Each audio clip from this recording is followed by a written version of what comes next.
السلام عليكم حبايب قلبي، تحياتي لكم. رجعنا لكم فيديو جديد. اعذرونا عن الانقطاع.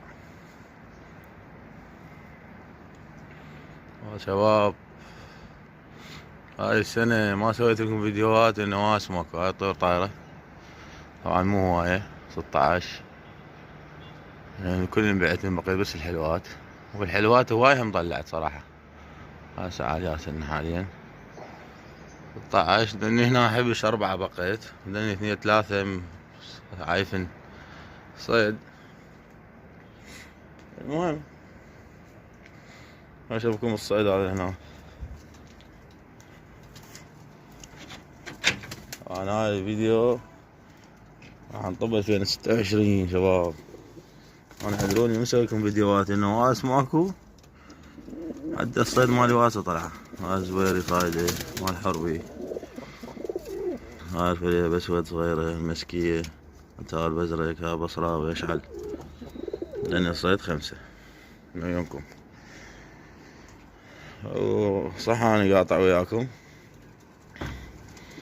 بس شو نسوي، تفاعل ماكو صراحة شباب، وفكات ماكو، وطيور هواي ما عندي، وعلى طيور يعني اشوفكم يعني نعاليات من بينات. اشوف بالزوم يجن هني هنيك، شوفوا وين بقيت الحلوين. المهم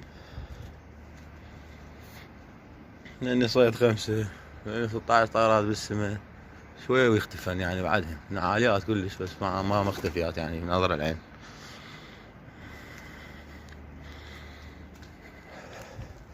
لاني تنوالة مالتنا زوج ناني